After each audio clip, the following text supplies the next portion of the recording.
샬롯 역정 제1부 14. 크리스천과 소망. 그런데 이제 꿈속에 보니 크리스천이 홀로 걸어가지 않고 한 동행자와 함께 걷고 있었다. 그 사람의 이름은 소망이었는데 그는 허영의 시장에서 크리스천과 믿음이 극심한 고통 가운데서도 꿋꿋한 언행으로 이를 극복하는 태도를 지켜보고 감동을 받아서 스스로 소망이라는 이름을 짓고 형제로서 언약을 맺은 다음 그와 동행하기를 요청한 자였다. 이렇게 해서 하나님의 진리를 증거하기 위하여 한 사람이 죽자 또 다른 한 사람이 그의 제 가운데서 일어나 크리스천 순례길에 동행하게 되었다. 소망은 또한 크리스천에게 머지않아 허영의 도시에 사는 많은 사람들이 천국을 향한 순례의 길에 따라 나서게 될 것이라고 말해주었다. 다시 꿈속에서 보니 그들이 허영의 도시 경계선 밖으로 벗어나자마자 급히 그들보다 앞서가고 있는 한 사람을 따라잡는 것을 보았는데 그 사람의 이름은 사심이었다. 크리스천과 소망은 그에게 말을 걸었다. 선생님, 고향은 어디며 어디까지 가시는 길입니까? 하고 묻자 그는 미사여구라는 도시에서 떠나 하늘나라를 향하여 가는 길이라고 대답했다. 하지만 자신의 이름은 밝히지 않았다. 크리스천, 미사여구라는 도시에서 오셨다고요? 그곳에도 선한 것들이 있습니까? 사심, 그러면 얼마나 좋겠습니까? 크리스천, 죄송합니다만 선생님, 성함을 어떻게 불러야 할까요? 사심, 두 분과는 초면입니다. 물론 두 분에게도 제가 초면일 것입니다. 이 길로 가신다면 기꺼이 동행해 드리겠지만 그렇지 않다면 저 혼자서 가도 무방합니다. 크리스천, 그 미사여구라는 도시는 저도 전에 들은 적이 있는데 굉장히 부유한 동네라고 하던데요. 사심, 네 그렇습니다. 제 친척들 중에도 큰 부자들이 무척 많이 있으니까요. 크리스천, 실례입니다만 그곳에 사시는 친척들이 누구누구입니까? 사심, 마을 주민들 거의 전체가 제 친척이라 해도 과언이 아니지요. 변절경, 기회주의자경, 미사여구경. 이분의 조상의 성을 따라 마을의 이름을 지었지요. 과안은 특히 가깝습니다. 뿐만 아니라 능글능글씨, 양다리씨, 무관심씨도 저의 친척들입니다. 그리고 우리 교구의 목사로 일하고 계신 두말씨는 제 외삼촌이십니다. 사실대로 말씀드리자면 지금 저는 이렇게 교양을 갖춘 훌륭한 신사가 되어 있지만 본디 저의 중조부께서는 뱃사공이셨습니다. 증조부는 한쪽으로 바라보면서 다른 쪽으로 배를 젓는 것으로 유명하셨는데 저 역시 지금 가진 재산의 대부분을 중조부와 같은 일을 하면서 모았습니다. 크리스천, 결혼은 하셨습니까? 사심, 물론이지요. 제 아내는 현숙한 어머니의 따님인 만큼 매우 정숙하고 덕 있는 여인입니다. 아내는 가식여사의 딸로서 매우 전통 있는 명문귀족의 후예이며 뛰어난 교양과 예의범절을 갖추고 있어서 높은 왕족들로부터 비천한 농부들에 이르기까지 제각기 적절한 예의와 태도로 대하는 방법을 잘 알고 있지요. 사실상 우리는 종교에 지나치게 엄격한 신자들과 다소 다른 점이 있기는 하지만 그것은 단 두 가지의 매우 사소한 차이일 뿐입니다. 첫째, 우리는 시대적인 사조와 흐름에 결코 역행하려는 법이 없습니다. 둘째, 우리는 종교가 순탄한 길을 가며 명예롭게 빛날 때에는 늘 열심히 종교를 믿곤 합니다. 즉 태양이 밝게 비추고 사람들이 주님을 찬양할 때는 주님과 동행하는 것을 무척 좋아합니다. 그러자 크리스천은 동행이었던 소망에게 가서 말했다. 제 생각에 저 사람이 바로 미사여구의 사심인 것 같습니다. 그게 사실이라면 우리는 이 부근에 사는 사람들 중 가장 악한 자와 동행하게 되었군요. 그러자 소망이 말했다. 그자에게 직접 물어보세요. 제 생각에는 자신의 이름을 부끄러워할 자가 아닐 것 같습니다. 그리하여 크리스찬은 다시 사심에게로 다가가 함께 거니면서 말을 건넸다. 선생님은 마치 이 세상의 모든 일들을 잘 알고 있는 것처럼 말씀하시는데 제 추측이 빗나가지 않는다면 선생님이 누구인지 대강 짐작이 갑니다. 혹 미사여구 마을에서 오신 사심 선생이 아니신가요? 사심, 사실 그것은 제 이름이 아니고 저와 잘 어울리지 못하는 사람들이 제게 붙여놓은 별명입니다. 저보다 앞서 살다 간 사람들도 이런 몰지각한 일들을 묵묵히 참고 견딘 것처럼 저도 그것을 하나의 질책으로 알고 달게 참을 뿐입니다. 크리스천, 남들이 그런 별명을 지어 부르게끔 선생님께서 뭔가 근거를 만들어 주신 게 아닐까요? 사심. 절대로 그런 일은 없습니다. 제가 그런 이름을 얻을 만한 일을 한 게 있다면 항상 시대의 흐름을 빠르게 파악하고 판단하는 능력을 사용해 이익을 얻는다는 것 뿐입니다. 솔직히 말해서 이것은 신의 축복입니다. 그러니 누구든 악의를 가지고 저를 비난해서는 안 될 것입니다. 크리스찬, 저는 일찍부터 선생님이 바로 소문으로 들었던 그 사람이 아닐까 생각했습니다. 제 생각을 솔직히 말씀드리자면 그 별명이야말로 선생님께 가장 잘 어울리는 별명이 아닌가 싶습니다. 사심, 당신이 그렇게 생각한다니 어쩔 수 없네요. 그래도 저와 계속 동행하시면 제가 꽤 괜찮은 친구라는 것을 알게 되실 것입니다. 크리스찬, 만일 당신이 우리와 함께 가고자 하신다면 당신은 당신의 시대 사조와 경향을 거슬려 올라가야 합니다. 이렇게 하는 것은 당신의 뜻과는 맞지 않을 것이며 또한 당신은 종교가 비단 옷을 입고 있을 때와 마찬가지로 누더기를 걸치고 있을 때라도 변함없이 믿고 따라야 하며 주님께서 갈채와 환호를 받으며 거리를 걸으실 때나 쇠고랑을 차고 경멸의 대상이 될 때나 변함없이 굳게 주님을 의지하고 믿어야 합니다. 사심, 당신이 제 신앙에 대해서 강요하려 한다거나 지배하려 해서는 안 됩니다. 그건 제 자유에 맡기시고 함께 길이 나갑시다. 크리스찬, 당신이 제가 제안한 대로 하지 않으신다면 한 발자국도 같이 할 수 없습니다. 사심, 저의 옛 원칙들은 해롭기는커녕 오히려 유익합니다. 때문에 저는 절대로 그것들을 버릴 수가 없습니다. 제가 당신들과 동행하는 것을 원치 않으신다면 당신들이 따라오기 전처럼 저 혼자라도 갈 수 있습니다. 혹 누군가 따라오는 사람이 생긴다면 그와 함께 즐거이 동행하면 되니까요. 이제 크리스천과 소망은 사심을 남겨두고 한참 앞질러 가고 있었다. 그들 중 하나가 뒤를 돌아보니 3명의 남자들이 사심의 뒤를 뒤쫓아오고 있었다. 그들이 사심의 옆에까지 다가오자 사심은 정중하게 인사를 했고 그들도 예절을 갖추어 답례를 했다. 이 3 남자들의 이름은 세상욕심씨, 돈사랑씨, 구두쇠씨였으며 사심이 이전부터 잘 알고 지내던 사람들이었다. 이들은 어린 시절부터 함께 자란 소꿉친구로서 북부지방의 탐욕군 내에 위치한 상업도시인 에리시의 축제선생에게서 함께 가르침을 받은 동창생들이었다. 축제선생은 그들에게 폭력, 사기, 아첨, 거짓말을 사용하거나 종교의 탈을 쓰는 행위를 통해 이득을 얻는 방법을 가르쳐 주었고 그들 네 신사들은 이 선생으로부터 많은 기술을 배우고 익혀서 이제는 제각기 자신의 힘으로도 그런 기술을 가르치는 학교를 설립하여 운영할 수 있게 되었다. 내가 이미 말했던 것처럼 그들 4사람이 서로 인사를 나누고 나자 돈사랑 씨가 사심 씨에게 말을 건넸다. 돈사랑, 앞서가고 있는 저 사람들은 누구입니까? 그때까지도 크리스천과 소망이 함께 앞서서 걸어가고 있는 것이 눈에 띄었기 때문이었다. 사심, 먼 지방에서 온 사람들인데 자기들 고집대로 저런 모양을 하고 순례의 길을 가고 있는 사람들이지요. 돈사랑, 허참, 그들이나 우리들이나 당신이나 다 같이 천국을 향한 순례의 길을 가는 사람들인데 왜 좀 더 기다려서 함께 즐거운 동반자가 되지 않으려 하는 건가요? 사심, 그러게 말입니다.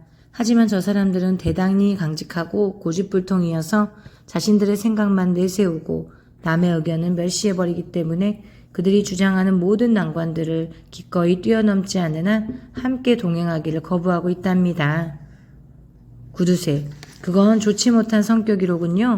우리는 지나치게 옳다는 말씀을 읽은 적이 있거니와 너무 고지식한 성격의 사람들은 사람을 판단할 때 자신들의 주장을 내세워 자신들 이외의 사람들을 비난하고 정죄하지요. 그런데 어떤 점에서 당신과 그들의 견해가 달랐나요? 사심, 그들은 고집스러운 생각으로 온갖 역경을 무릅쓰고라도 순례 여행을 계속해야 한다고 주장했습니다. 하지만 저는 순풍과 밀물을 기다려 더 쉽고 안전하게 여행하는 것이 좋다고 의견을 내세웠지요. 또한 그들은 하나님을 위해서라면 온갖 어려움과 죽음을 무릅쓰고라도 나서려는 데 반해 저는 가능한 한 모든 수단과 방법을 이용하여 제 생명과 재산을 보호하려는 것이 또 하나의 차이점입니다. 게다가 그들은 모든 세상 사람들이 그들을 반박하더라도 옳다고 여기는 자신들의 생각을 굳게 지키려고 고집하는 데 반해 저는 당시의 시대 조류에 맞추어 제 신변의 안전이 보장되는 한 종교를 지키려 할 뿐이고 그들은 누더기를 걸치고 모욕을 당하더라도 종교와 신앙을 따르려 하나 저는 종교가 황금 신발을 신고 태양빛 아래서 만인의 갈채를 받을 때만 종교를 따르려 하고 있답니다. 세상 욕심. 선하고 지혜로운 사심형제여, 당신이 생각하는 견해를 끝까지 지키시오. 사람이 자신이 가지고 있는 것을 지킬 수 있는 자유가 있음에도 불구하고 그것을 잃어버리는 것은 아주 어리석은 행위입니다. 우리는 뱀처럼 지혜롭게 행동하십시다. 햇빛이 빛날 때 건초를 만드는 것이 지혜로운 행위며 꿀벌의 행동을 관찰해 보더라도 겨우내 조용히 누워 기다리다가 유쾌한 마음으로 이득을 얻을 수 있을 때만 일어나서 활동하지 않습니까? 하나님께서는 때로는 비를 주시고 때로는 햇빛을 환히 빛나는 청명한 날을 주시는데 그들이 비록 역경에도 순례길을 강행하는 바보들이라 할지라도 우리는 지혜롭게 기다렸다가 청명한 날을 택하여 행동하면서 만족을 얻도록 합시다. 제 생각에는 하나님의 선하신 축복이 확실히 보장되는 종교가 제일입니다. 하나님께서는 이 세상에서 우리에게 많은 것을 베푸시고 허락해 주셨으니 우리로 하여금 베푸신 것들을 잘 보존하여 하나님께 영광을 돌리는 것이 이치에 맞는 일이 아닐까요? 아브라함과 솔로몬은 종교를 가져도 부자가 되었지요. 물론 욥은 내 보화를 티끌로 여기라고 했지만 당신이 설명해 주신 것이 사실이라면 저기 앞서가는 사람들은 욥과 같이 선하고 지혜로운 사람이기는커녕 지극히 어리석은 사람들일 것입니다. 구두쇠. 그 점에 대해서는 우리 모두 의견이 일치되었다고 생각하니 더 이상 언급할 필요가 없습니다. 돈사랑. 그 말씀이 옳습니다. 더 이상 왈부할 필요가 없어요. 우리는 보다시피 성경 말씀도 믿고 지혜로운 이성의 판단과 도리도 믿지만 그렇지 못한 자들은 자신의 타고난 자유도 모르고 자신의 안전성도 지키지 못하는 어리석은 자들이니까요. 사심. 형제들이여, 보다시피 우리는 모두 순례 여행 도중에 있습니다. 기분 나쁜 이야기는 집어치우고 즐거운 이야기로 무료함을 달래기 위해서 제가 한 가지 문제를 내겠습니다.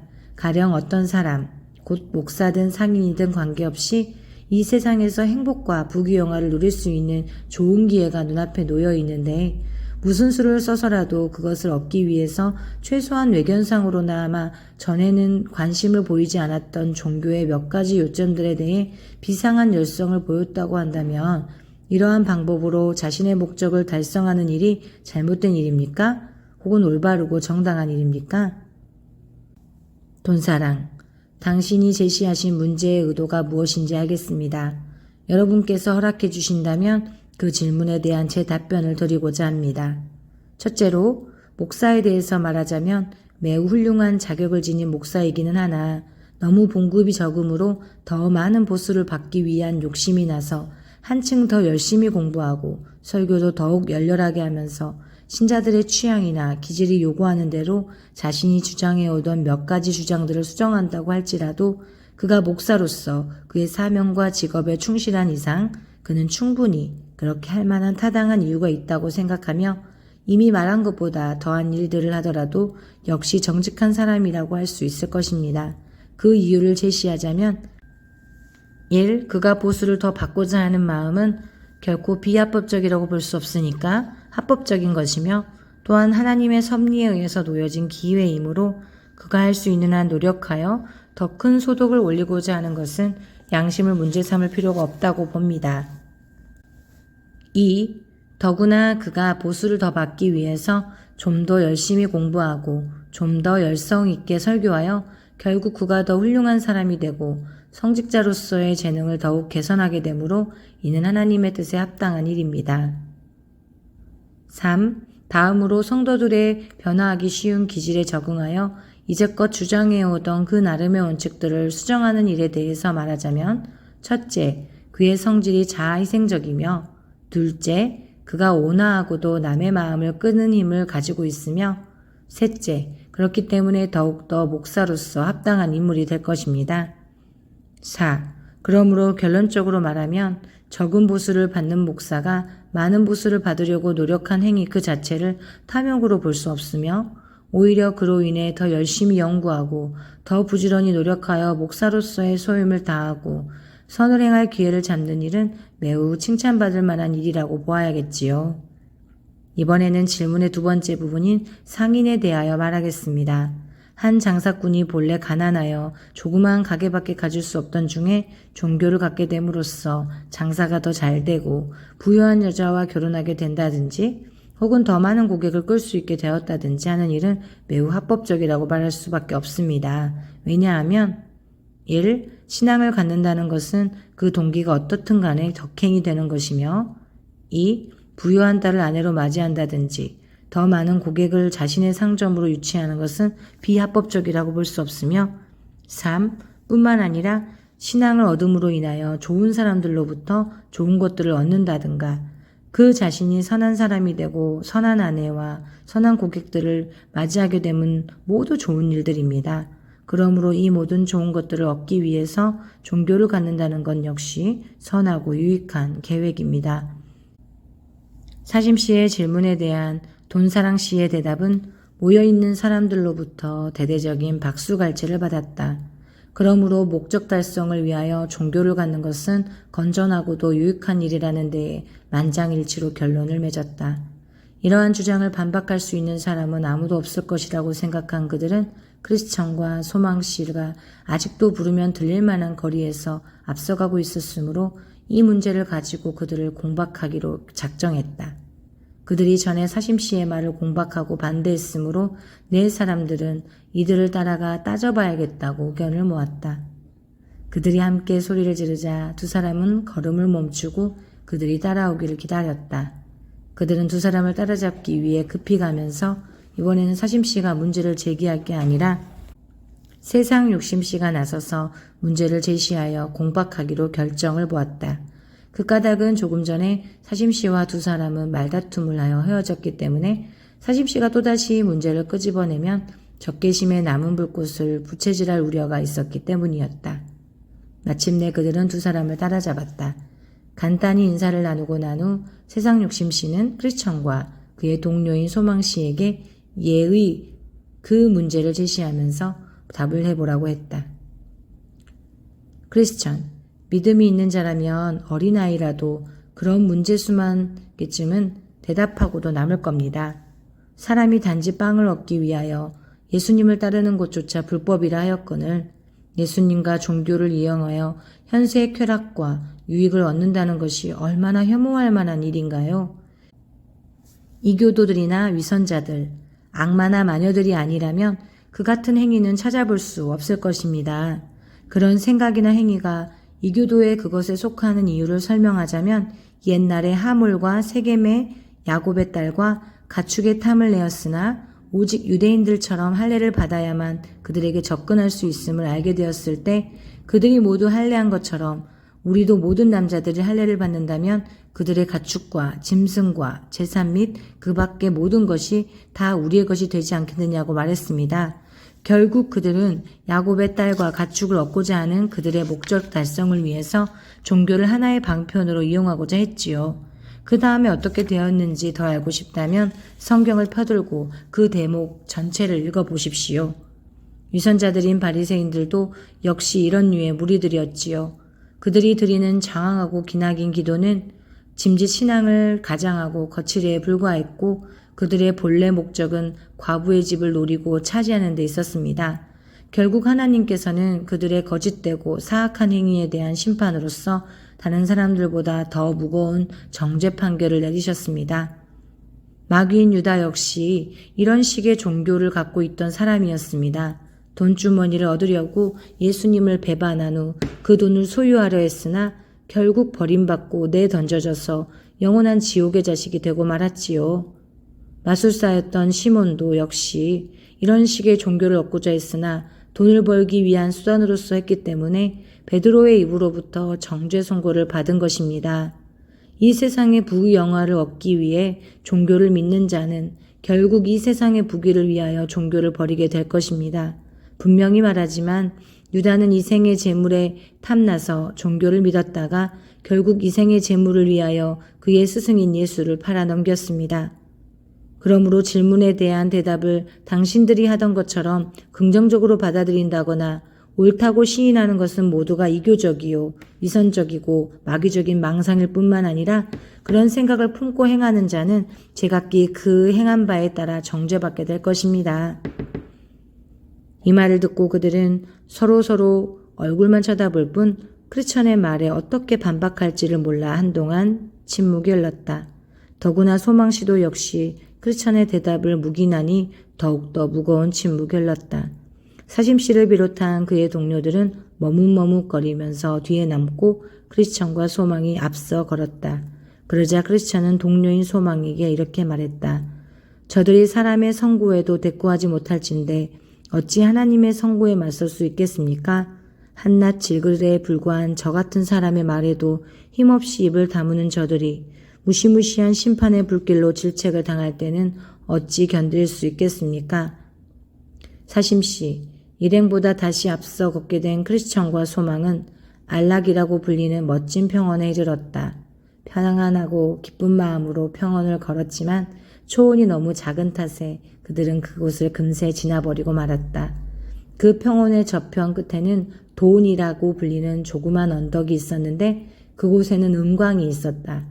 전에도 이 길을 가던 사람들 중에 덜어는 희귀한 금속인 은을 보려고 옆길로 들어서서 은광의 입구까지 가까이 다가섰다가 그만 발밑에 디딘 땅이 꺼져버리는 바람에 죽임을 당하거나 혹은 불구자가 되어 평생을 고생스럽게 보내는 자들이 부지기수였다.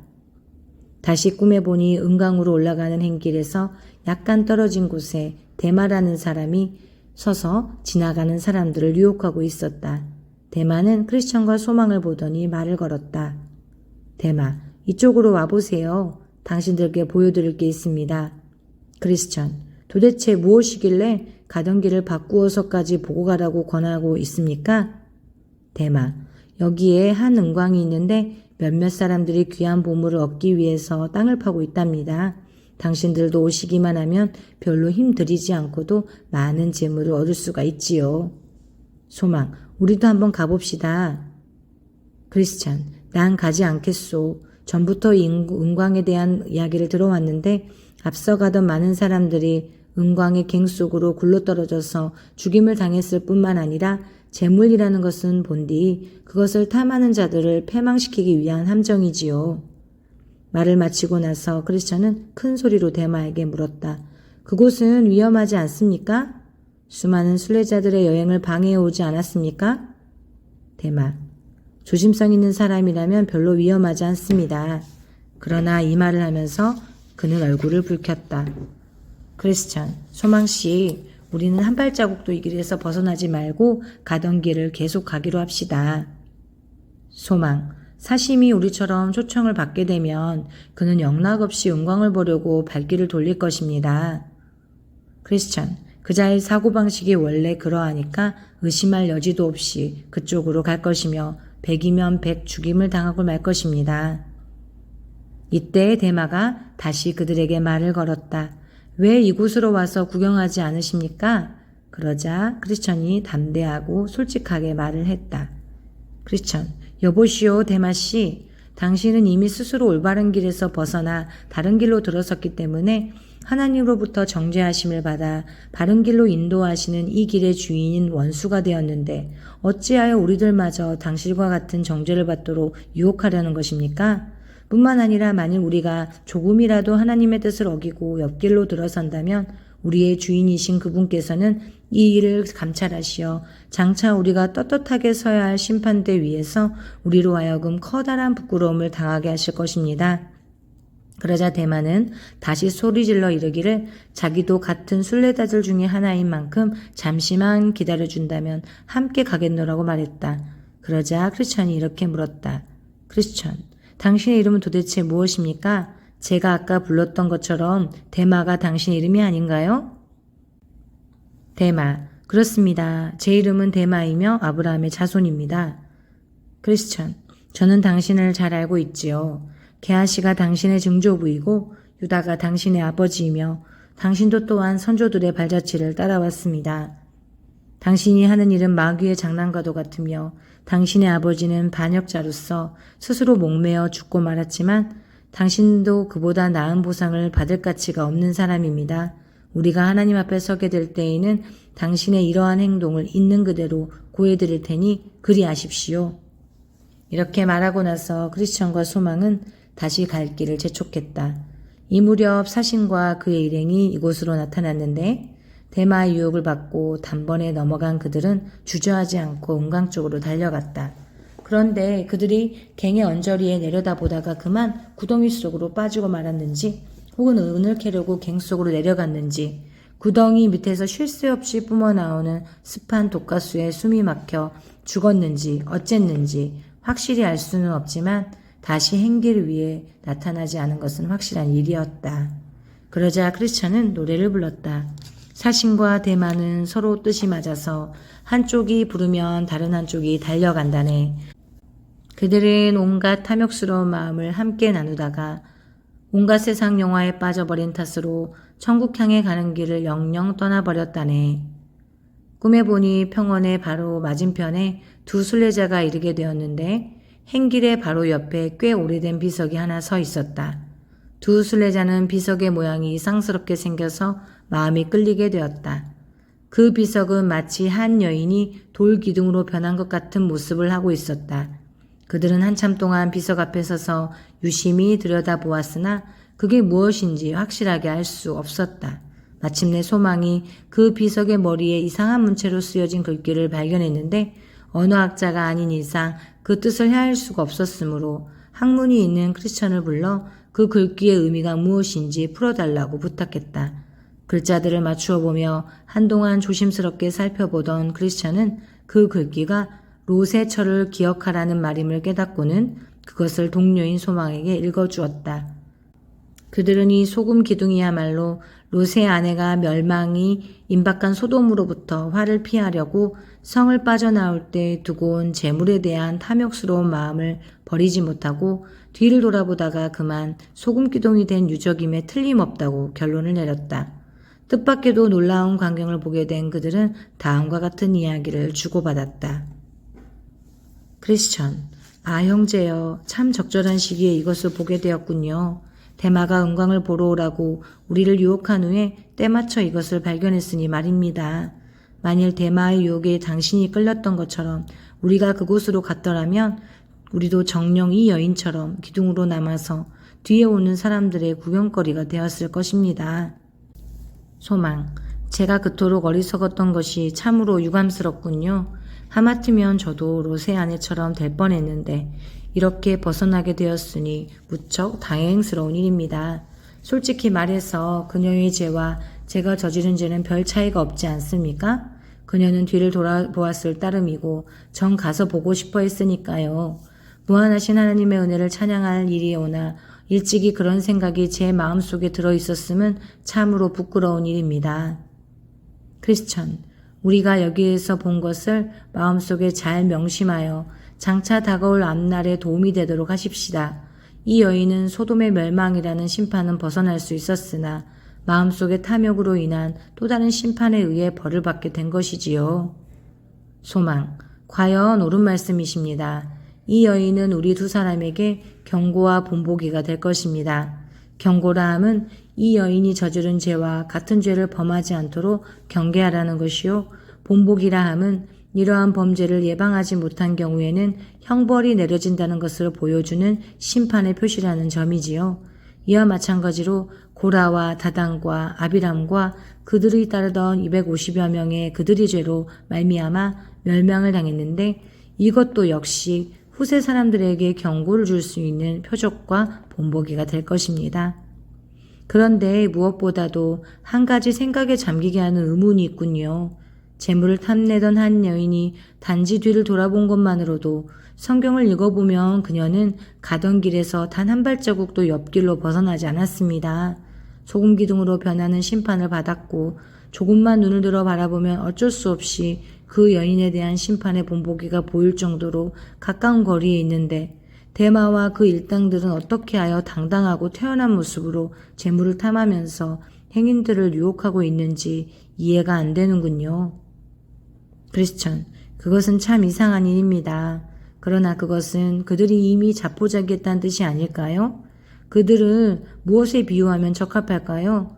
재판관 앞에서 소매치기 하고 교수대 아래서 남의 지갑을 훔치는 자들과 같겠지요? 소돔 사람들은 악하여 하나님 앞에 큰 죄인이었다고 하지요. 그들을 그렇게 부르는 것은 하나님이 소돔 땅을 에덴 동산과 같은 곳으로 만들어주셨는데도 불구하고 하나님께 죄를 지은 까닭입니다. 그래서 이것이 하나님의 진노를 크게 유발시켜 하늘에서 가장 뜨거운 불의 형벌이 내리게 된 것입니다. 따라서 하나님 목전에서까지 범죄한 자들, 또 그 본보기들이 바로 그들 앞에서 경고를 하는데도 불구하고 계속 범죄하는 자들을 가장 가혹한 심판을 받게 될 것입니다. 소망, 맞습니다. 우리들 특별히 제가 이런 본보기가 되지 않았다는 것은 하나님의 크신 자비입니다. 이것은 우리로 하여금 하나님께 감사를 드리게 하고 그분을 두려워하게 하며 항상 로세 아내를 기억하게 합니다.